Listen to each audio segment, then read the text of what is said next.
নমস্কার। সকল ভক্ত বন্ধুদের সাদর আহ্বান জানাই রামকৃষ্ণ মঠ ও মিশনের পূজা ফেসবুক পেজে। রামকৃষ্ণ মঠ ও মিশনের পূজা ফেসবুক পেজে প্রতি বৃহস্পতিবার আমরা ভাগবত কথা শুনি শ্রী রামকৃষ্ণ পাঠচক্রে। শ্রী রামকৃষ্ণ পাঠচক্রে আমরা বিগত সপ্তাহে যে প্রসঙ্গটি শুনছিলাম সেই প্রসঙ্গটি আজকে আমরা সেই তারই পরবর্তী অংশটা শুনবো।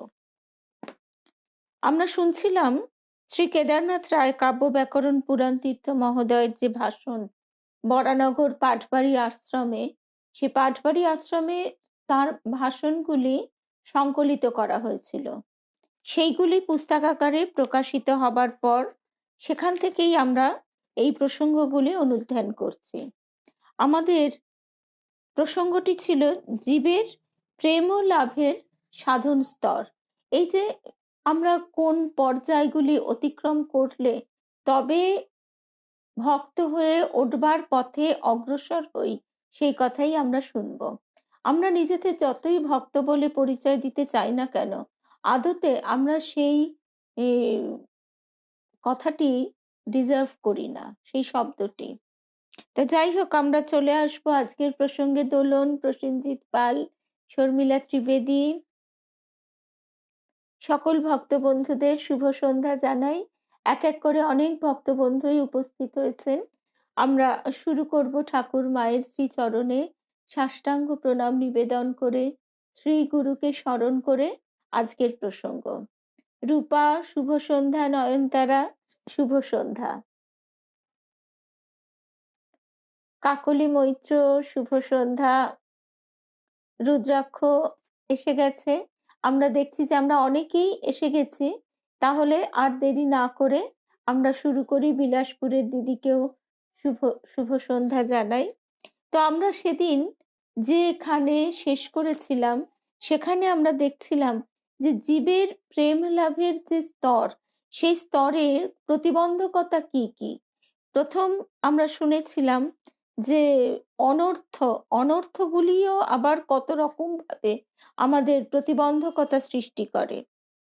সেই রকম সেই এক একটি অনর্থ অতিক্রম করতে করতে যেতে যেতে আমরা শেষ যে কথাটা শুনেছিলাম সেখানে দেখা গিয়েছিল যে এই 4 প্রকার অনর্থের কথা বলা হচ্ছে।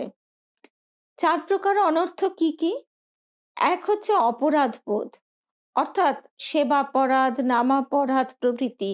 এইগুলি ভক্তিতে যেতে দেয় না। এইগুলি এক প্রকার শুচিবাইরই নামান্তর। এইগুলি অর্থাৎ আমাকে এত এই করতে হবে, এইভাবে এই না করলে আমার স্পর্শ দোষ হবে, দোষদুষ্ট হবে, ইত্যাদি ইত্যাদি। এই যে আমাদের ভজনে রুচি হয় না, আমরা আস্বাদ পাই না। কতক্ষণে মনে হয় যে আমরা এই সাধন ভজন শেষ করে আমাদের নিত্যদিনের কর্মে আবার নিয়োজিত হব। এইটি হচ্ছে অপরাধ বোধ। কেন এসব হয়? অপরাধ আছে বলে আস্বাদ লাগে না। যেমন লিভারের দোষ থাকলে খাদ্যে রুচি হয় না, তেমনি অপরাধ বোধ থাকলে ভজনে রুচি হয় না। সেই অপরাধ থেকে অনর্থ আসে, যা ভক্তির পথে প্রতিবন্ধকতা। আরেকটি হচ্ছে, সেটি আরো ভয়ঙ্কর, ভক্তত্ব অনর্থ। অর্থাৎ যে ভক্তি যাজন করে আমি গোবিন্দকে বশীভূত করব, সেই ভক্তি থেকে অনর্থ ওঠে। কিরকম? সেটা আমাদের লাভ, পূজা, প্রতিষ্ঠা, এই 3 অনর্থের মধ্যে গভীরে টেনে নিয়ে যায়। অর্থাৎ যিনি ভক্তি যাজন করেছেন তিনি কি চাইবেন? তিনি চাইবেন 5 জনে তাকে সম্মান করুক, তাকে এটা ওটা দিক, প্রতিষ্ঠা জগতে ছড়িয়ে পড়লো যে বাবা এ কত বড় ভক্ত, কত বড় সাধু। এই যে লাভ, পূজা, প্রতিষ্ঠা, যশ, খ্যাতির প্রতি যে আকর্ষণ, সেইটি হচ্ছে অনর্থ। এইভাবে একের পর এক অনর্থগুলি আমাদের পার হতে হয়। এই অনর্থের নিবৃত্তি কি করে হবে? যেমন ভাগবতকার বলছেন, শুভ সন্ধ্যা রূপা, টিঙ্কু, অনিতা, মিতা, শুভ সন্ধ্যা। শ্বেতা, শিবানী, শুভ সন্ধ্যা। এখানে বলা হচ্ছে, ও কল্যাণীদিও আছে। কল্যাণীদি, তোমার দেওয়া বই থেকেই আমরা শুনছি। নবদ্বীপে তুমি আমাকে এই বইটি উপহার দিয়েছিলে। তো এইখানে আমরা যে প্রসঙ্গটি শুনছিলাম, সেখানে দেখা যাচ্ছে যে এই প্রতিবন্ধকতা থেকে আমরা কিভাবে মুক্তি লাভ করব। শুভ সন্ধ্যা অর্পিতা। এই নিবৃত্তির কি উপায়? নিবৃত্তির উপায় হচ্ছে, ভাগবতকার বলছেন, শুভ সন্ধ্যা সঞ্চিতা, ভারতীদি শুভ সন্ধ্যা। রীনাদিকে আজকে দেখতে পাচ্ছি না। আজকে রীনাদির কন্যার জন্মদিন। আমরা সবাই রীনাদিকে তো তার মা হবার শুভেচ্ছা জানাচ্ছি, তার কন্যাটিকেও, আমাদের ছোট বোনটিকেও অনেক শুভেচ্ছা ভালোবাসা জানাচ্ছি। আমাদের নিয়মিত যে শ্রোতা রীনাদি আজকে মনে হচ্ছে মেয়েকে নিয়ে একটু ব্যস্ত আছে। মৌসুমী শুভ সন্ধ্যা, ভারতীদি, সঞ্চিতা, সকল ভক্ত বন্ধুদের শুভ সন্ধ্যা জানিয়ে আর কথা না বাড়িয়ে আমরা এবার চলে আসি যে ভাগবতকার কি বলছেন। তিনি বলছেন যে আপনার ভজন যেমন দীপ্ত হবে তেমনি ভাবেই নিবৃত্তি হবে। অর্থাৎ তার নাম করতে করতে, তার নাম করতে করতে আমাদের পথের এই প্রতিবন্ধকতাগুলি আপনা হতেই বিনষ্ট হবে। মাও কিন্তু আমাদের এই কথাটা, শুভ সন্ধ্যা কেয়া, রিনা, রিনা শুভ সন্ধ্যা, মৌসুমী। তো কেন এই কথাটা, আমাদের সূত্রটা, আমরা মায়ের কাছে আসব, কারণ আমাদের এই সমস্যাটা বহু মানুষেরই হয়। আমরা ভজন, তার চিন্তা করতে গিয়ে কেন বিক্ষিপ্ত হয়ে যাই? বিক্ষিপ্ত হই, তার কারণ হচ্ছে ইন্দ্রিয়। কিন্তু মা আমাদের বলছেন যে ইন্দ্রিয়গুলো তো তাদের খেলা খেলবেই, রিপু ইন্দ্রিয় এগুলি তাদের খেলা খেলবেই, কিন্তু একটা কথা মনে রাখতে হবে, তার নামের শক্তি এদের শক্তির থেকে অনেক অনেক বেশি। সুতরাং যে কোনো অবস্থাতে, যে কোনো, আমি আমার ক্রোধ সংবরণ করতে পারছি না, সেই মুহূর্তে যদি চুপ করে আমরা ঠাকুর মায়ের নাম করতে থাকি বা ইষ্টমন্ত্র জপ করতে থাকি, দেখা যাবে যে আস্তে আস্তে আমার মনটা বশীভূত হয়ে আসছে। আমার মনের যে একটা তীব্র রিয়াক্ট করবার অবস্থা, সেখান থেকে আমি কিন্তু শান্ত স্তব্ধ একটা অবস্থায় ফিরে আসছি। তা সেই জন্য বলা হচ্ছে ভজন, আপনার ভজন যেমন দীপ্ত হবে তেমনি ভাবেই নিবৃত্তি হবে। এই নিবৃত্তিও আবার 5 রকম। এক দেশবর্তিনী, বহুল দেশবর্তিনী, প্রায়িকী, পূর্ণা, আত্যন্তিকী। তা এক দেশবর্তিনী নিবৃত্তি কিরকম? যখন আপনার অনেকগুলি অনর্থ থেকে একটা অনর্থ চলে গেল। শুভ সন্ধ্যা মহুয়া, নিবেদিতা, মিনুদি শুভ সন্ধ্যা, শিবানী, মিতালি, শর্মিলা। তা অনেক সময় আমরা দেখি যে আমাদের নিজেদের ভিতর থেকে একটা প্রতিবন্ধকতা হয়তোবা অনেকাংশে কমে গেছে। সেইটি হচ্ছে একদেশবর্তিনী। যেমন কাম ক্রোধাদি রিপুর থেকে লোভটা চলে গেল, কিন্তু আরো কত অনর্থ থাকলো। এই একদেশবর্তিনী নিবৃত্তি। এখন লোভ বলতে আমরা যদি শুধু ভেবে বসে থাকি খাদ্যবস্তুর প্রতি লোভ বা কোনো সাজগোজের প্রতি লোভ, তা নয়। লোভ বহু কিছুর প্রতি থাকতে পারে। সুতরাং আপাত দৃষ্টিতে অনেক সময় আমাদের মনে হয় আমাদের ভিতর থেকে এক একটি প্রতিবন্ধকতা চলে গেল, কিন্তু সেটাও তার সঙ্গে মনে রাখতে হবে আমাদের মনের অতলে সেগুলি কিন্তু ঘাপটি মেরে বসে থাকে। যখন আমরা ভাবলাম যে আমার ক্রোধ বিনষ্ট হয়েছে, কমেছে, কমতে পারে, কিন্তু পুরোপুরি বিনষ্ট হয়েছে এ কথা বলা কিন্তু অত মুখের কথা, সহজ কথা নয়। কারণ এগুলি আমাদের মনের অতলে কিভাবে যে ঘাপটি মেরে থাকে আমরা নিজেরাও বুঝতে পারি না। সময়ে, অর্থাৎ কোনো একটি অবস্থায় সেটি হয়তো স্বপ্রকাশ ঘটায়। তারপরে বহুল দেশবর্তিনী নিবৃত্তি। এরপর ভজন যত আমাদের বৃদ্ধি পাবে, তার নাম জপ যত আমরা আরো বেশি করতে পারবো, দীপ্ত হবে, তখন প্রায় সব অনর্থই নিবৃত্ত হবে। তখন দু একটা খুঁজলে পাওয়া যাবে, কিন্তু সেগুলিও দেখা যাবে যে তার জোর শক্তি হারিয়ে ফেলেছে। তারপর হচ্ছে প্রায়িকী নিবৃত্তি। আপনি আরো ভজন করছেন, খুব উজ্জ্বল হয়েছে ভজন, খুঁজলে আর একটি অনর্থও পাওয়া যাবে না, তখন তাকে বলা যায় পূর্ণা নিবৃত্তি। প্রায়িকী নিবৃত্তি অর্থাৎ তখন ভজনের যে আগ্রহ, সেই আগ্রহ আরো বেড়ে যাচ্ছে, তখন মন কিছুতেই চাইবে না আর অন্য কিছুর প্রতি আকর্ষণ বোধ করুক। আর সব কিছু ছেড়ে যখন শুধুমাত্র তার নাম ভজনই সবচেয়ে প্রিয় হয়ে উঠবে, তখন তাকে বলা হয় পূর্ণা নিবৃত্তি। নিবৃত্তিটি পূর্ণ হয়ে এসেছে বা পূর্ণ হয়ে গেছে। চক্রবর্তী পাদও বলছেন আর একটা স্তর উঠতে হবে সাধককে। অর্থাৎ এই যে অবস্থাটা হচ্ছে, এটা হয়তো সবেমাত্র আমরা একেবারে মাটি থেকে এই দোতলা বাড়িতে উঠলাম, এর বেশি কিন্তু নয়। কারণ পুরোপুরি নিবৃত্তি, পূর্ণা নিবৃত্তি হওয়া এক প্রকার অসম্ভব, কারণ তার পরীক্ষা আমাদের আজীবন কাল দিয়ে যেতে হয়। আমি হয়তো ভাবছি এই মুহূর্তে আমার সমস্ত কিছু নিবৃত্তি হচ্ছে, ঠাকুর কি অপূর্ব একটা উদাহরণ দিচ্ছেন। একদম যখন পরিবারের মধ্যে মনোমালিন্য হয়, তখন কেন হয়, এই প্রসঙ্গে কেয়া আর একটা গৌরী মায়ের কথাও বলবো, যে কথাটা খুব আমাদের পক্ষে মাথায় সবসময় রাখা উচিত। এই কথাটা শ্রী শ্রী মাও বলছেন, রুমাদি শুভ সন্ধ্যা। শুভ্রাদি কিরকম কথাটা সুমনা?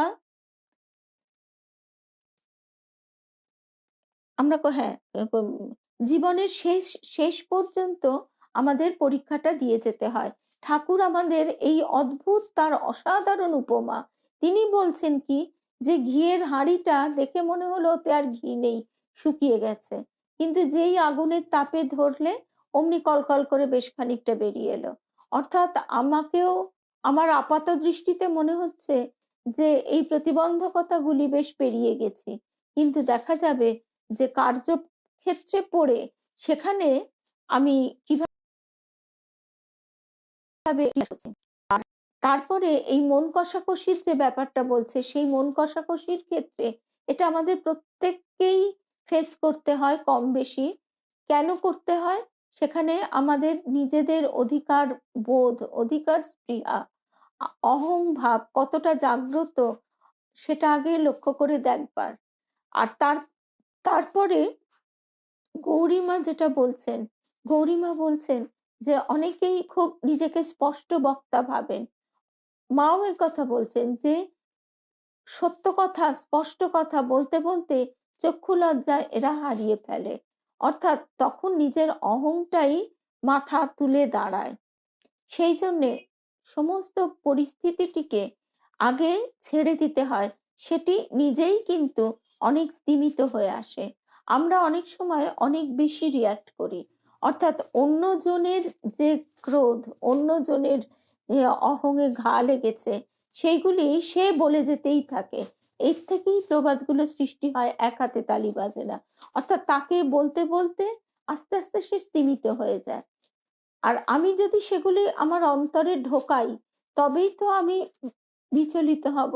সেখানে আমার অন্তরে সেগুলিকে ঢুকতে দেওয়া কোনো মতেই উচিত নয়। সেখানে নিজেকে ওই আমরা যেটা বারবার শেখবার চেষ্টা করি, যে নিজেকে দ্রষ্টার ভূমিকায় রাখা। অর্থাৎ সেখানে সম্পূর্ণভাবে আমি দেখছি যে আমার সামনে কি অভিনয় চলছে। গৌরীমা যে কথাটি বিশেষভাবে বলছেন, যে কখনো এটা উচিত নয় যে কোনো একটা সমস্যা হলো আমি আগ বাড়িয়ে তার সমাধান করতে চলে গেলাম, বা আমি সেখানে একেবারে স্পষ্ট বক্তা, সত্যবাদী, স্পষ্টবাদী বলে সেটা নিজের হাতে নিয়ে তার সমাধান করতে গেলাম। তখন কি হয়? তখন নিজের অহংটাই আমরা বেশি করে সামনে তুলে ধরি। সেই জন্য সবসময় সেই পরিস্থিতিটিকে একটু ছেড়ে দিতে হয়, স্তিমিত হতে দিতে হয়। তারপরে চক্রবর্তী পাদও বলছেন যে আরেকটা স্তর উঠতে হবে সাধককে। তখন সাধক জিজ্ঞাসা করছেন, অনর্থ নিবৃত্তি পূর্ণা হয়ে গেছে, তাহলে তো আর অনর্থ নেই। তখন তিনি উত্তর দিচ্ছেন, না, আর নেই। তাহলে আর কি করতে হবে? আরেকটা স্তর মানে এখানে কি ভজন শেষ নয়? চক্রবর্তী পাদের এবার উত্তরটা কিরকম? না, না, একদম কোথায় থামতে হবে আমরা নিজেরা তো জানি না। আসলে মা তাই বলছেন, ঠাকুরও বলছেন, স স স বর্ণমালায় সব অক্ষরগুলি একটা করে আছে, খালি স আছে ৩টে। অর্থাৎ এই সহ্য শক্তিটা আমাদের আগে আয়ত্ত করতে হবে।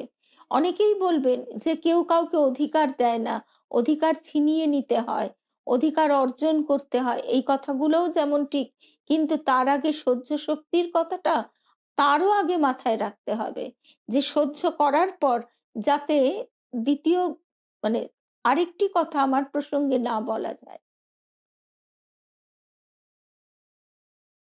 তারপর অর্পিতা বলছে যে হ্যাঁ, এটা তো একেবারে ঠিক যে আমরা কখনো নিজের সম্পর্কে অপ্রিয় স্পষ্ট বক্তব্য শুনতে ভালোবাসি না। এটা তো একেবারে ১০০ ভাগ সত্য। আচ্ছা, এখানে যে কথাটা বলা হচ্ছে যে তাহলে কি এই অবধি হয়েই হয়ে গেল? না, এখানে ভাগবতকার এত সুন্দরভাবে ব্যাখ্যাটি দিয়েছেন যে অর্থাৎ এই প্রতিবন্ধকতাগুলি আমরা উত্তীর্ণ হলাম, তার মানে তো ব্যাধি নাশ হলো। একটা রোগীর রোগ সারলো, কিন্তু তখন তার চেহারাটা কেমন হয়? তার চেহারাটা হয় হাড় জিরজিরে, শীর্ণ, তার কোনো শক্তি, স্ফূর্তি, আনন্দ থাকে না। তাই তার পুষ্টির দরকার। তা পুষ্টি তো এখনো হয়নি। রোগীর রোগ নেই, কিন্তু সে এখনো চলতে যেন নিজের পায়ে ঠিকঠাক পারে না। এবার তাকে কি করতে হবে? এবার তাকে দুগ্ধান্ন খাওয়াতে হবে। অনেক দিন ধরে তাকে এইভাবে পরিপুষ্টির দিকে নিয়ে যেতে হবে। অনর্থ নিবৃত্তি মানে তো রোগ নাশ হলো, কিন্তু পুষ্টি তো হয়নি। পূর্ণ হয়েছে বললেন যে? তখন একজন ভক্ত জিজ্ঞাসা করছেন। তখন তিনি বলছেন, হ্যাঁ, পূর্ণ হয়েছে, কিন্তু ওই যে বললাম, রোগ নাশ হলেই কি আর তুমি শক্তিশালী হয়ে ওঠো? তা তো নয়। আরো ভজন করো, আরো ভজন করো। এবার কি হবে? আত্যন্তিকী। পূর্ণ ও আত্যন্তিকী নিবৃত্তির মধ্যে ভেদ কি? নিবৃত্তি পূর্ণ হলেও সম্ভাবনা আছে। অর্থাৎ অনর্থগুলি, ওই যেটা প্রথমেই বলছিলাম, যে অনর্থগুলি আবারও ফিরে আসতে পারে। হয়তো আমাকে আমার চারপাশ একদম মনোমত রয়েছে, বেশ সুন্দর রয়েছে, তখন আমার মধ্যে সেই ব্যাধির লক্ষণগুলি, অর্থাৎ কাম, ক্রোধ, লোভ, মোহ, মদ, মাৎসর্য, ওইগুলি একেবারে মাথা চাড়া দিয়ে দুর্দণ্ড বেগে প্রকাশিত হচ্ছে না। কিন্তু সেগুলি অবস্থার ঘোরে, অবস্থার ফেরে আবারও ফিরে আসতে পারে। একেবারে শেষ হবে কিসে? আত্যন্তিকী। আত্যন্তিকী নিবৃত্তি ভজন করো, আরো ভজন করো, যাতে আর কখনো ফিরে আসতে না পারে। এই যে অবস্থা, এরই নাম আত্যন্তিকী অনর্থ নিবৃত্তি।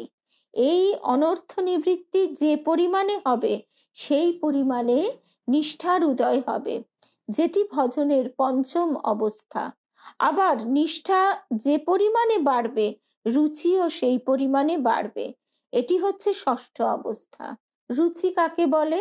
শ্রবণ, কীর্তন, স্মরণ, বন্দন প্রভৃতি ভজন অঙ্গ, অর্থাৎ ভক্তির অঙ্গ, তাতে রুচি। তারপর রুচি যত বাড়বে তত আসক্তি বাড়বে। এইটি হচ্ছে সপ্তম অবস্থা। রুচি ও আসক্তি দুটিরই মানে কিন্তু ভালোবাসা। রুচি এবং আসক্তি দুটিরই মানে ভালোবাসা। তবে রুচি হলো ভজন বিষয়া, আর আসক্তি হলো ভজনীয় বিষয়া। অর্থাৎ শ্রবণ, কীর্তন আদি ভজন ভালো লাগা, এর নাম রুচি। অর্থাৎ আমরা যে ঠাকুর মায়ের কথা শুনতে, আধ্যাত্মিক প্রসঙ্গ শুনতে ভালোবাসছি, আগে ভালো লাগতো সিরিয়াল দেখতে, সিনেমা দেখতে, বা এই সমস্ত উম, গল্পের বই পড়তে, যার যেরকম ধরনের গল্পের বই, সে গোয়েন্দা গল্পই হোক, প্রেমের উপন্যাসই হোক, আর যাই হোক, কি ওই শরৎচন্দ্রের সাংসারিক সমস্যা নিয়েই হোক, আশাপূর্ণা দেবীর গল্পও তাই, ওই সংসারের খুঁটিনাটি নানা বিষয়ে সেই গল্প, সেইগুলো ভালো লাগতো। কিন্তু সেখান থেকে তার কৃপায় আজকে নামে রুচিটুকু এসেছে। কিন্তু এইবার কি ভজনীয় বিষয়ে, এতক্ষণ ভজন বিষয়ে যেটা হচ্ছে ভালো লাগা, সেটা রুচি। আর আসক্তি হচ্ছে যে ভজনিয়া বা ভজনীয়কে যে আমরা ভালোবাসছি। রুচির মাত্রা যত বৃদ্ধি পাবে, আসক্তির মাত্রাও বৃদ্ধি পাবে। আসক্তির মাত্রা যখন বৃদ্ধি পাবে, তখনই ভাবের আবির্ভাব হবে। এটা আমরাও নিজেদের জীবনে খুব খুব কম হলেও, তার কৃপা হলে ওই ক্ষণিকের জন্য হলেও দেখতে পাই, যে বিশেষ বিশেষ সময়ে আমরা হয়তো একটু আহ, মানে ভাবে বিহ্বল হয়ে পড়ি। কিন্তু কথা হচ্ছে সেটা আমাদের একেবারেই স্থায়ী হয় না। রুচির মাত্রা যত বৃদ্ধি পাবে, তত আসক্তির মাত্রা বৃদ্ধি পাবে। আসক্তির মাত্রা যখন বৃদ্ধি হবে, তখনই ভাবের আবির্ভাব হবে। এটি হচ্ছে সাধকের অষ্টম অবস্থা। আসক্তিকে কি বলা হয়েছে? আসক্তিকে বলা হয়েছে মাজন। মাজন মানে দন্তমঞ্জন, সেই দাঁতের মাজন। থালা বাসন পুরনো হয়ে গেলে, তার দাগ তুলতে গেলে আপনি যেমন বাজার থেকে ভালো মাজন কিনে আনেন, সেটা বুলিয়ে দিয়ে ঘষে দিলেই পুরনো যতদিনের দাগ হোক না কেন উঠে যাবে, তেমনি আসক্তি মাজনটা যদি গুরু বৈষ্ণবের দোকান থেকে কিনতে পারেন, তাহলে চিত্তের যত ময়লা, অনাদিকালের অবিদ্যার যত ময়লা, যত দাগই থাকুক, একবার বুলিয়ে একটু ঘষে দুফোঁটা চোখের জল দিলেই উঠে যাবে। চক্রবর্তী পাদও বলছেন, আসক্তি মাজনে মার্জিত চিত্ত দর্পণে গৌর গোবিন্দের প্রতিবিম্ব পড়ে। এই আসক্তি গাঢ় হয়ে রূপান্তরিত হয় ভাবে। এবার ভাব কাকে বলে আমরা সেটা শুনবো। আমাদের লাটু মহারাজও বলতেন।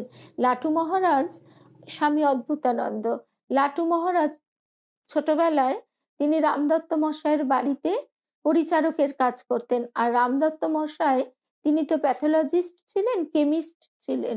তো তার কাছে অনেক রকম অনেক জিনিসপত্র থাকতো, ওই সলিউশন। তার মধ্যে সেই কিছু ডোবালে তার রঙের পরিবর্তন হয়ে যেত। তা সেইটি তার খুব মনে ধরেছিল। তাই তিনি সবসময় পরবর্তীকালে তার কাছে যারাই আসতেন, তাদের লাটু মহারাজ বলতেন, যাও যাও, সেই নামের সলিউশনে ডুবে ডুবে যাও। নামের, উনি তো সলিউশন কথাটা বলতে পারতেন না, না উনি বলতেন সলিউশন। তো যাও যাও, নামের সলিউশনে ডুবে যাও। এইভাবে আমরা যত নাম নাম জপ করতে থাকবো, নাম জপ করতে থাকবো। মা আমাদের কি সুন্দর বলছেন, তখন তো না হয় রান্না করবার প্রণালীটা একটু অন্যরকম ছিল। তা যাই হোক, আমরাও ঘরের এখনকার মতন কাজ করতে করতেও ও করতেই পারি। মা বলছেন, এই ভাতের জলটা চড়িয়ে দিলাম তো একটু জপ করে নিলাম, তারপরে চালটা দিয়ে দিলাম, এদিকে ডাল ধুচ্ছি, মনে মনে জপ চলছে। এই যে মা সারা বিকেল ধরে দাওয়ায় বসে রুটি বেলছেন, কি হচ্ছে ঈশ্বরীয় কথা, ঈশ্বরীয় প্রসঙ্গ, অথচ বাড়িতে কত রকমের, এই যে কেয়া যেটা বললো, কত রকমের ঝকমারি, কত রকমের ঝামেলা, তার ঠিক ঠিকানা নেই। কত মাকে কম দায়ী হতে হয়েছে, মাকে মায়ের বাড়ির লোকরাই দায়ী করছে যে তাদেরও তো কিছু আমোদ আহ্লাদ আছে, তুমি ধরে ধরে সব সাধু করে দিচ্ছ। মধুরিমা দিয়ে একটু দেরি হয়ে গেল। আমরা আজকে ভাগবত কথার বেশ খানিকটা শুনেছি, তুমি প্রথমটা শুনে নিও। এই যে আমরা কিভাবে নিবৃত্তির পথে যেতে পারি, এবং যত নাম, তাকে যত চিন্তা করব, অটোমেটিক্যালি সেই নিবৃত্তিটা এসে যাবে। ঠাকুর যেমন বলতেন, যত তুমি পূর্ব দিকে এগোবে, তত তোমার পশ্চিম দিক পিছনে পড়ে যাবে।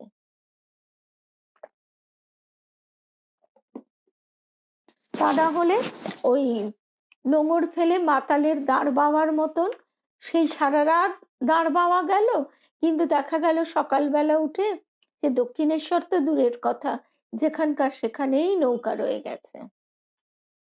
আচ্ছা, এইবারে ভাব কাকে বলে? সম্যক মসৃণীতঃ স্বান্তঃ মমতাতিশয়াঙ্কিতঃ ভাবঃ। স্বান্ত দন্তস্বয় বফলা আকার দন্তন্বয় তয় জপ বিসর্গ, তার মানে হচ্ছে চিত্ত, স্ব অন্ত। সম্যক মসৃণীতঃ, চিত্তটা অতিশয় পিচ্ছিল মানে কি? আপনি কৃষ্ণ বলতে আর পারছেন না, গৌর বলতে পারছেন না, তার আগেই কণ্ঠ রোধ হয়ে গেল, আর বের হলো না কণ্ঠ দিয়ে।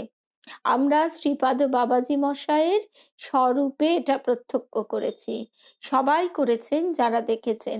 সে আর বলতে পারছে না, তার গলা দিয়ে বাং নিষ্পত্তি ঘটছে না, তার কণ্ঠ রোধ হয়ে গেছে।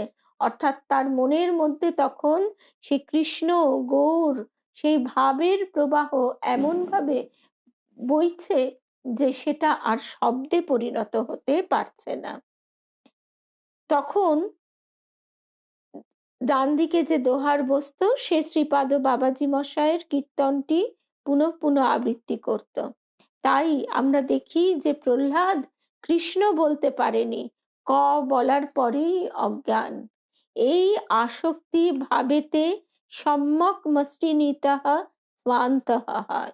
অর্থাৎ মন তখন সেই ভাবে এমনই মাতোয়ারা হয়ে ওঠে যে সেই মনের মধ্যে সেই ভাবটি প্রবাহিত হতে থাকে। তখন দেহ বুঝি অসাড় হয়ে যায়, যে কারণে আর শব্দ মুখ দিয়ে বেরোয় না, গলা ধরে আসে। আমাদেরও এটা হয় বই কি, কচিত কদাচিৎ হয়। তারপরে মমত্বাতিশয়াঙ্কিতঃ, এই অতিশয় মমতার দ্বারা অঙ্কিত হবে যে ভাব। আমরা অনেক সময় দেখি যে এই কীর্তন বা গান শুনতে শুনতে যে তার কণ্ঠরোধ হয়ে গেল, তার বাক নিষ্পত্তি ঘটছে না। এটা সঙ্গীতের মধ্যে দিয়ে খুব সহজেই এটা হয়। বা আমরা যদি কোনো একটা বিষয় পড়তে থাকি, আমাদের তো ওই সচল ধ্যান, সেই সচল ধ্যান আমরা হয়তো সেই পড়তে পড়তে একেবারে ওই এমন একটা ভাবের মধ্যে ঢুকে গেলাম যে তখন সেখান থেকে যেন আমরা আর বেরিয়ে আসতে পারি না। হয়তো তখন কেউ একটা বাড়িতেই কেউ কিছু একটা জিজ্ঞেস করলে, তা সে জিজ্ঞেস করলে কথাটা আমরা শুনতে পেলাম, কিন্তু তার যে উত্তরটা দেব, সে উত্তরটা দেওয়া মানে মনে হচ্ছে যেন তখন আমরা সেইখান থেকে ফিরে আসব, এসে তারপর উত্তর দেব। এই জন্য এই ভাবগুলি আমাদের নিরন্তর, যত আমরা এই ভাবের মধ্যে থাকবো স্বতঃস্ফূর্ত ভাবে প্রতিবন্ধকতাগুলি কেটে যাবে। শুভ সন্ধ্যা কুমকুম দি সোমা। তারপর যেটা বলা হচ্ছিল মমত্বাতিশয়াঙ্কিতঃ, এই অতিশয় মমতার দ্বারা অঙ্কিত হবে যে ভাব। কাকে মমতা? শ্রীকৃষ্ণ গৌর গোবিন্দে অতিশয় মমতা। তখন সে আমার গৌরাঙ্গ, আমার কৃষ্ণ, এই যে অতিশয় মমতা, এই ভাবে উত্তীর্ণ হবে। এই ভাব যখন গাঢ় হলো, সেটা কিরকম? সেই ভাব গাঢ় হলো দুধকে জাল দিয়ে যেমন শুকনো ক্ষীর করেন, সেই রকম এই ভাব ঘন হলে তখন তাকে আমরা বলি প্রেম। তাহলে একটা বদ্ধ জীবের আগে শ্রদ্ধা, তারপর সাধুসঙ্গ, তারপর গুরু পাদাশ্রয়, তারপর ভজন, অনর্থ নিবৃত্তি, নিষ্ঠা, রুচি, আসক্তি, ভাব, তারপরে প্রেম। এই প্রেম রোজগার করে আপনাকে আমাকে মরতে হবে। অর্থাৎ এই জীবনেই আমাদের এই প্রেম লাভ করতে হবে। একথাই শ্রুতি স্মৃতি বলে গেছে। আগে যদি আমরা মরে যাই তাহলে কি হবে? তাহলে মোক্ষ প্রাণা মাতাজি যে কথা বলছেন যে জীব সাধারণ জীব শুধু আসছে আর যাচ্ছে, আসছে আর যাচ্ছে। ওই কলুর চোখ বাঁধা বলদের মতো সে ওই ঘানির চারপাশে ঘুরেই চলেছে, ঘুরেই চলেছে। একেবারেই তলানিতে রয়েছি নয় রুদ্রাক্ষ, একথা আমরা মানতে পারবো না। তিনি যখন কৃপা করেছেন তখন তিনি আমাদের ঠেলে দিয়েছেন, এটা এ বিষয়ে কোনো সন্দেহ নেই। কিন্তু এখনো ঠেলে দিলে কি হবে? ওই যে এখন আমাদের সেই গায়ে যে অবিদ্যার কালিটা লেগেছিল, সেই কালিটা তো পুরোপুরি মোছেনি, তাই আমরা সেই আলোকে এখনো দেখতে পাচ্ছি না বা পুরোপুরি উপলব্ধি করতে পারছি না। তলানিতে কিছুই নেই, আমরা নিশ্চয়ই তার চরণাশ্রয় যখন পেয়েছি তখন আর এই হতাশা কেন? তারপরে আমরা কেউই নয়, নিজে কেন, কেউ নয়, আমরা সবাই তো তার আশ্রয় পেয়েছি, তাই না? এখন পথ চলা, এখন দক্ষিণেশ্বর কারবারির কাছে, আমাদের এখান থেকে কতগুলো স্টেশন পেরোতে হবে, তবে গিয়ে এই কবি সুভাষ থেকে পুরো পার হয়ে তবে গিয়ে দক্ষিণেশ্বর স্টেশন পড়বে। আর এখন যে এগিয়ে আছে, যে দমদমে আছে, তার তো কথাই নেই। যে এসপ্ল্যানেড, যে ভবানীপুর, তার তো কথাই নেই, সে তো বেশ এগিয়ে এগিয়ে আছে সেই রকম। আর এখানে আমাদের ভক্তবন্ধু গায়ত্রী রয় বলছে, যাবো নয়। স্বামী বিজ্ঞানানন্দজি মহারাজ সবসময় বলেছেন, যাবে আবার কি? মৃত্যুর পর কি হবে না হবে সে কথা আমরা জানি? আমরা এখনই রামকৃষ্ণ লোকে বাস করব। রামকৃষ্ণ লোকে তার কথা চিন্তায়, স্মরণে, মননে, ধ্যানে, চিন্তনে, ভজনে, পূজনে আমরা তো তার মধ্যেই, তার সঙ্গেই বাস করছি। তারপরে এবার যেটা যে কথা, যে মোক্ষপ্রাণা মাতাজি বলতেন যে সুতরাং এই শুধু যাওয়া আর আসা, শুধু স্রোতে ভাসা, এইভাবে জীব চলতেই থাকবে, এক একটা জন্ম আমাদের পার হয়ে যাবে। কিন্তু আমাদের তার জন্য কি করতে হবে? আমরা ব্যাংক ব্যালেন্স বাড়ানোর জন্য এত মাথার ঘাম পায়ে ফেলছি, কিন্তু আমরা প্রেম রোজগারের দিকে মোটেই চিন্তা করছি না। গৃহ ব্যবস্থা করে আপনাকে যেতে হবে, সরি, গৃহ ব্যবস্থা করে আপনাকে যেতে হবে না।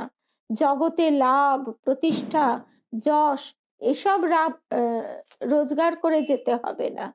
আপনাকে যেতে হবে কি? এই প্রেম রোজগার করে। নিশ্চয়ই মিতা, দেখো আমরা তো মানে এই আমাদের এই এত সম্পদ রয়েছে, আমরা যে কি ঐহিক সম্পদের প্রতি দৃষ্টি দিয়ে হা হুতাশ করে বসে থাকি, কিন্তু এই সম্পদগুলি আমাদের রয়েছে, আমরা শুনিও না, জানিও না, ভাবিও না, পাওয়ার চেষ্টাও করি না। তবু ঠাকুর আমাদের কৃপা করে ওই বলছেন যে তোমরা একটু করো, একটু করো, বাপের সম্পত্তি তো ছেলে পাবেই। আর আরেকটা কথা, এই যে এই প্রেম রোজগার করে যেতে হবে, আমাদের গুরুদেব সবসময় এই কথাটা বলতেন যে এ জন্মে হলো না, এ জন্মেই একটু হয়ে রইলো, বাকিটা পরে হবে, এ চিন্তা মাথা থেকে ছাড়ো, এই জন্মেই হতে হবে, এই উদ্যোগ তোমাকে রেখে যেতে হবে। আর আরেকটা কথা দেবীমা আমাদের বলতেন যে তোমরা একটু ওই দু এক পয়সা গোরমিল হলে, একটু টাকা পয়সার এদিক ওদিক হলে কত হিসেব নিকেশ করো, কত দুঃখ করো, কিন্তু তোমরা চিন্তাই করতে পারো না, ভাবোই না, চেষ্টাই করো না যে কত সময় তোমাদের অনর্থক ব্যয় হয়ে যাচ্ছে। তা এইখানে তাই বলা হচ্ছে যে কি করতে হবে? শুধু প্রেম, প্রেম রোজগার করতে হবে। এর আগে যারা চলে যায় মহাজন তাদের নিন্দা করেছেন। অক্ষর পুরুষকে না জেনে যে এ জগৎ থেকে চলে যায় সে ব্যক্তি কৃপণ, মানে তুচ্ছ। শ্রুতি বৃহদারণ্যকে বলা হচ্ছে, না জেনে বলেছে, প্রেম তো বলেনি। উত্তরে বলা হলো ওই জানার মাত্রা বৃদ্ধি করলেই প্রেম। জানা মানে জ্ঞান, তার মাত্রা বৃদ্ধি করলে কি হয়? ভালোবাসা। তাই আমরা শুনছি ঠাকুরের কাছে যে জ্ঞান পথেও তুমি যেখানে পৌঁছবে, ভক্তি পথেও পৌঁছবে। বাস্তবিক ভক্তি হচ্ছে জ্ঞান মিশ্রা ভক্তি, জ্ঞান মিশ্রিত ভক্তি, শুধু ভক্তির হুজুগ বা হই হই নয়। আপনাকে রাস্তায় দেখে একটু কথাবার্তার পর চিনলাম, তারপর কোথায় বাড়ি, কি চাকরি করেন, কেমন স্বভাব, আপনার বিষয়ে সব জানা হলো। এই জানার মাত্রা ক্রমশ বাড়ছে। তারপর কি? তারপর আপনি তার বাড়ি যাচ্ছেন, তিনি আপনার বাড়ি আসছেন, এই আপনি তাকে খাওয়াচ্ছেন, নিমন্ত্রণ করছেন, সে আপনাকে খাওয়াচ্ছে, খাওয়া খাইই চলছে। এইভাবে ক্রমশ জানাটার মাত্রা বৃদ্ধি পাচ্ছে। এরই নাম ভালোবাসা। অর্থাৎ প্রথমে আমরা ওই বাহির মহলে বসে থাকি, তারপর যত আমরা অন্দর মহলে প্রবেশ করি তত আমাদের সেই প্রেম জাগে। বাহির মহলে আমাদের কথাবার্তা কিরকম হয়? বাহির মহলে আমাদের কথাবার্তা হয় খুব এটিকেট মাফিক, কিন্তু অন্দর মহলে তখন ফষ্টি নষ্টি, হাসি গল্প, তখন ঠাট্টাই আর কি। এইভাবে আমরা যত তার অন্তরে, যত তার দিকে যাব, তার অন্দরে যাব, তত আমাদের তার সঙ্গেই যত কিছু এই ভাব, ভালোবাসা, মান, অভিমান, যা কিছু তখন তার সঙ্গেই হবে। তখন আর মনে হবে না এই পার্থিব যে যারা আমার সঙ্গে দুদিনের জন্য সঙ্গী হয়ে আছে, তাদের কথায় অভিমান, তাদের কথায় অপমান, এগুলি তখন আমাদের আর স্পর্শই করতে পারবে না। একদম রুদ্রাণী, অনেকটাই দেরি হয়ে গেল বটে। তারপরে বলা হচ্ছে যে ইয়ে বা এদাত অক্ষরম অবিদিত্বা, এই যে অবিদিত্বা, না জেনে এই জানাটা লক্ষ্য করছে তাকে, এই তাকে অর্থাৎ গোবিন্দকে লক্ষ্য করলেই ভক্তিকে লক্ষ্য করা হলো। জ্ঞানেরই মাত্রা বৃদ্ধি করার নামই ভক্তি। বলদেব বলছেন, জ্ঞান বিশেষে ভক্তি, কৌরব বিশেষে পাণ্ডব শব্দবদবধ্যা। জ্ঞানের বিশেষ রূপটাই ভক্তি। এই বিশেষ মানে বিশেষ অবস্থা। জ্ঞানই বটে, তবে একটা বিশেষ অবস্থা, তার নাম ভক্তি। কিরকম? এই দেখো, ভাগবতকার বলছেন, এই দেখো পাণ্ডবেরাও কুরু বংশেতে জন্মেছে, আর দুর্যোধনাদিরাও কুরু বংশে জন্মেছে। তাহলে কি হলো? পাণ্ডবেরাও কৌরব, দুর্যোধনেরাও কৌরব। পাণ্ডবদের কৌরব বলে ডাকলে অন্যায় হবে কি? কুরু বংশেতে জন্মেছে, কিন্তু কেন ডাকবেন না? ডাকা হয় না। কৌরব বটে ওরা, ওদের একটা বিশেষ আছে যেটা দুর্যোধনাদিতে নেই। কি সে বিশেষ? স্বয়ং ভগবান শ্রী গোবিন্দ যাদের সখা, এটা দুর্যোধন ইত্যাদি কৌরবে নেই, আর পাণ্ডবের আছে। জ্ঞানও জ্ঞান, আবার ভক্তিও জ্ঞান।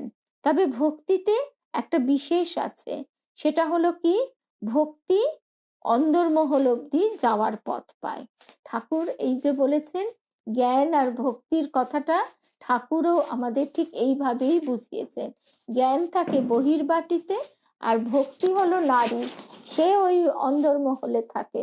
যখন তার সঙ্গে সাক্ষাৎ হয় তখন তার সঙ্গে অনেক বেশি জানাজানি, আলাপ পরিচয়ের পর তখন তার সঙ্গে আমরা একান্ত আপন হয়ে যেতে পারি।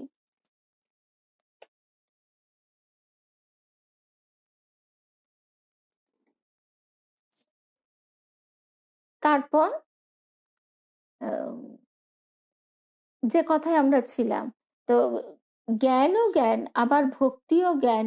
তবে ভক্তিতে একটা বিশেষ আছে, সেটা হলো এই বিশেষের জ্ঞানেই পরম পুরুষ শ্রী গোবিন্দের পাদপদ্ম স্পর্শ করা যায়, তার পাদপদ্ম সেবা করা যায়, তাকে খাওয়ানো যায়, শোয়ানো যায়। ওই যে ভক্তি, সে নারী, সে অন্দরমহল অব্দি যায়, তার সঙ্গে সেখানে এই বিশেষ নৈকট্য, তার সঙ্গে বিহার করা যায়।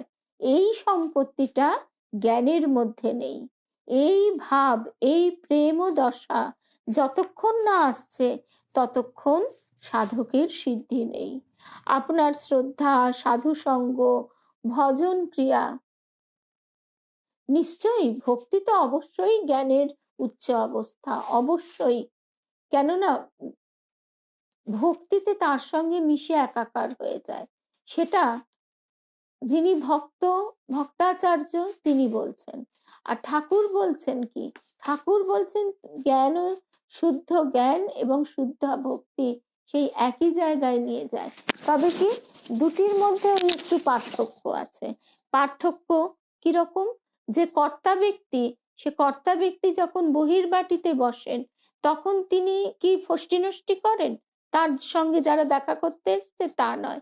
কিন্তু তিনি যখন, তার তখন চোগা চাপকান পরা, তার তখন কথাবার্তার মধ্যে একটা গুরু গম্ভীর ভাব, তার তখন আচার ব্যবহার অনেক বেশি নিয়ম মাফিক এটিকেটের মধ্যে। কিন্তু তিনি আবার যখন অন্দরমহলে যান তখন তিনি কি সেই একই কর্তা ব্যক্তি, কিন্তু তখন তার ওই ফষ্টি নষ্টি রঙ্গরস, হাসি গল্প এইসব চলতে থাকে। অর্থাৎ ভক্তির মধ্যে যে একটা আনন্দের ভাব আছে, ঠিক যে কারণে ঠাকুর আরো উদাহরণ দিয়ে বলছেন এই গোপীরা, তারা তো সব জ্ঞানী, তারা প্রত্যেকে জ্ঞানী, তারা প্রত্যেকে সত্য যুগে, তারা ত্রেতা যুগে তারা জ্ঞান পথে সাধনা করে ঈশ্বর লাভ করেছেন, কিন্তু তার যে আনন্দময় রূপটা তা তারা অনুভব করতে পারেনি। এইবার কৃষ্ণ তাদের সেই জন্যই সঙ্গে করে গোপী রূপে নিয়ে এসেছেন, যাতে তারা সেই আনন্দময় প্রেমময় ঈশ্বরের প্রোটোকল থাকে না, সেই রূপটা তারা পেতে পারে। সেখানে তখন আর কোনো দূরত্ব নেই, দোহে একেবারে একাকার। তা এই তারপরে কি বলা হচ্ছে? এই ভাব, এই প্রেম দশা যতক্ষণ না আসছে ততক্ষণ সাধকের সিদ্ধি নেই। আপনার শ্রদ্ধা, সাধুসঙ্গ, ভজন ক্রিয়া, অনর্থ নিবৃত্তি, রুচি, নিষ্ঠা, আসক্তি, ভাব, এই 8টি সাধনের ভূমিকা। ভাবকেই গাঢ় অবস্থায় প্রেম বলে, সেটি ওই অষ্টমের মধ্যেই পড়ে। এই পর্যন্ত না এলে মায়া আপনাকে ছাড়বে না। গোবিন্দের নিজের বাক্য আছে, মামেব ইয়ে প্রপদ্যন্তে মায়ামেত্যং তরন্তিতে। মামেব নামে আমাকেই, এভা কেন? এভা মানে অন্য শরণাগতিতে মায়া ছাড়বে না। আমার শরণাগতি চাই, আমারই, আমাকে যারা একান্তভাবে আশ্রয় করবে, অর্থাৎ প্রপদ্যন্তে। এই উপসর্গটি কি বলে?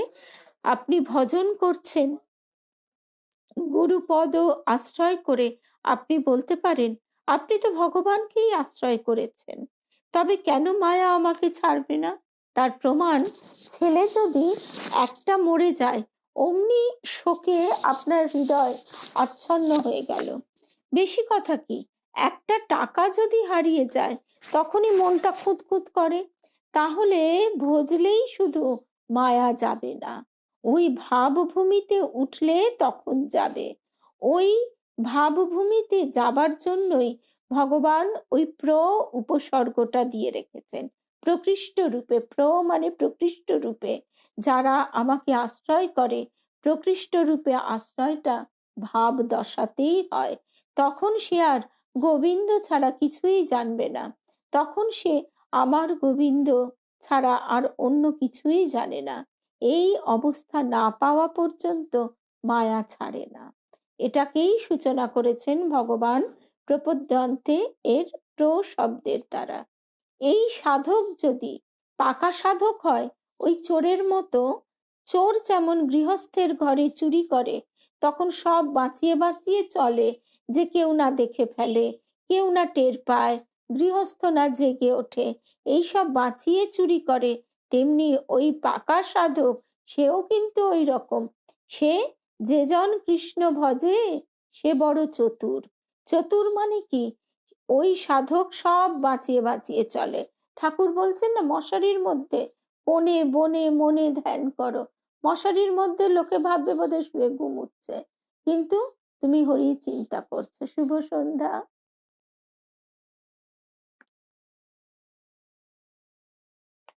হ্যাঁ, গায়ত্রী রয় আমাদের ভক্তবন্ধু আরো ডিটেল বলে দিলেন। সন্দীপন মুনির আশ্রমে তাদের সাধনা ছিল, তারাই পরজন্মে বৃন্দাবনের গোপিনী। তো এই পদগুলো বাঁচিয়ে বাঁচিয়ে তারপর আবার কি, আবার সেই এইরকম চতুর হয়ে সাধক সব বাঁচিয়ে বাঁচিয়ে চলে, কোথাও না অপরাধ হয়। অর্থাৎ তুমি ছদ্মবেশে থাকো, তুমি সংসারীর বেশে থাকো, কিন্তু সংসারী হয়েও না। আমাদের গুরুদেব বলতেন, তুমি সংসারীর বেশে থাকো কিন্তু সংসারী হয়েও না। চতুর মানে ওই সাধক সব বাঁচিয়ে চলে, আবার কোথাও না অপরাধ হয়, গুরু বৈষ্ণবে ঠাকুরে কোথাও অপরাধ না হয়, সে কাউকে কোনো কটু কথা উত্তাপজনক বাক্য বলবে না, কেউ মনে ব্যথা পায় এরকম বাক্য উচ্চারণ করবে না। এইভাবে বাঁচিয়ে বাঁচিয়ে প্রেম সম্পত্তি যারা রোজগার করতে যায় তারা দুর্লভ। এই পর্যন্ত সাধক দেহ থাকতে পারে। যদি বাহাদুর সাধক হয় তবে এই প্রেম লাভ হলে ভগবত দর্শন, গৌর গোবিন্দের দর্শন হবেই হবে।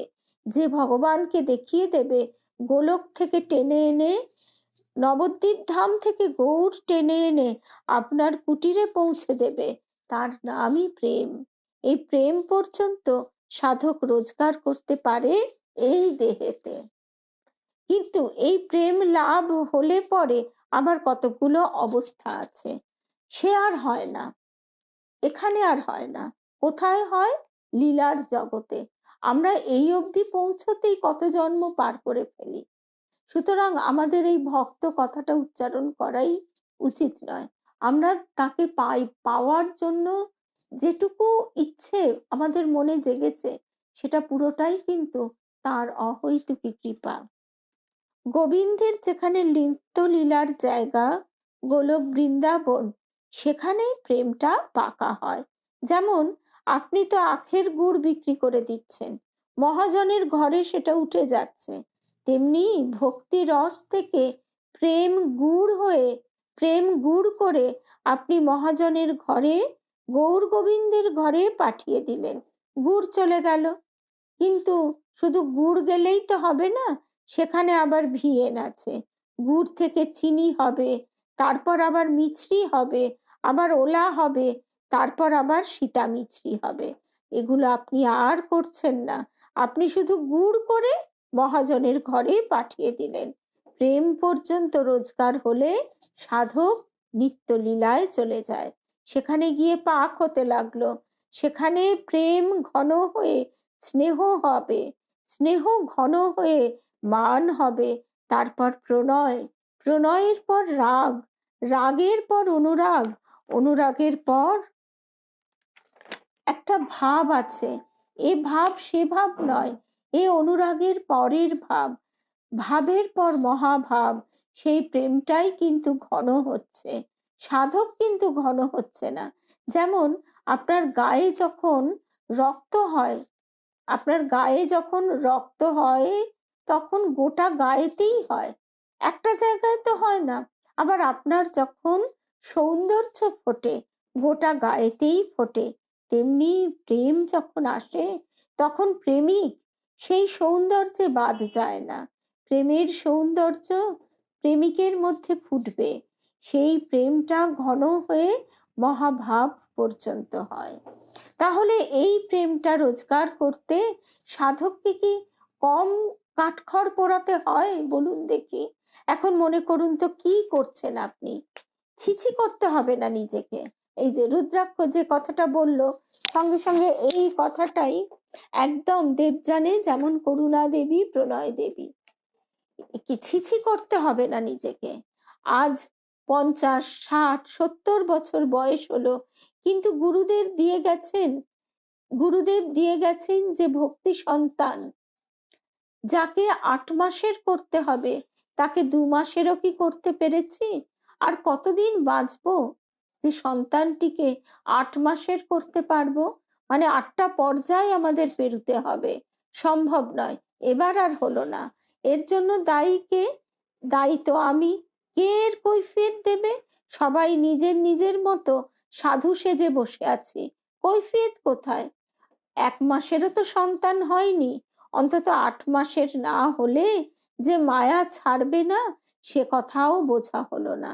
এই 8 মাস পর্যন্ত প্রেম ভূমিকায় উপস্থিত হয়ে যে সাধক যেতে পারে তার যাওয়া সার্থক। যে যায় সে একেবারেই যায়, সে গৌর গোবিন্দের লীলায় পৌঁছে যায়। অর্থাৎ আমরা নিজেরা তার এই ভক্তি বীজ লাভ করেছি, কিন্তু তাকে লালন পালন করবার মতন আমাদের সেই মনোযোগ নেই। সন্তানের প্রতি আমাদের যে মনোযোগ, সেই বীজের প্রতি কি সে মনোযোগ আছে? তাই সন্তানের সঙ্গে জগতে এই সন্তানের প্রতি আমাদের সবচাইতে বেশি আকর্ষণ থাকে। তার প্রতি যে মনোযোগ দেই সেই মনোযোগটা তো আমরা দেই না। তাই বলা হচ্ছে যে তাকে অন্তত 8 মাসের করে নিতে হবে। আমরা অজুহাত দেখাবো। শ্রীমত বলছেন, শ্রীমা বলছেন যে তোমাকে যেতে হবে, তুমি বলে ওই আমার খুড়শ্বশুরের ভাইপো আসবে, ওই কি একটা এরম একটা বললেন, সেটা এখন ঠিক মনে পড়ছে না। মানে এমন একটা সম্পর্ক যে সে তার সূত্র পাওয়াই দুরূহ। তো সেই জন্য আমাকে তাকে আনতে স্টেশনে যেতে হবে। তা আজ আমি কি করে হরিনাম করব? তা এই অজুহাত আমাদের কত রকমের, যে তার আর ইয়ত্তা নেই। তা আজকে আমরা এই অবধি শুনলাম। তো এই গোপী গোপী প্রেম, ঠাকুর বারবার কথামৃতে এই কথাটা বলেছেন, গোপী প্রেম। অর্থাৎ এই জন্মেই আমরা যতটা এই তার প্রতি ভাব, ভালোবাসা, প্রেম সঞ্চয় করতে পারবো, তার কৃপা হস্ত তো আছেই। শুধু আমাদের নোঙরটা তোলার প্রথম দরকার। এই নোঙরটা যতক্ষণ না আমরা তুলতে পারছি ততক্ষণ তো আমাদের ওই সবটাই বেকার হয়ে যায়। তা আজকে এই অবধি শুনলাম। জয় রাম কৃষ্ণ, জয় মা।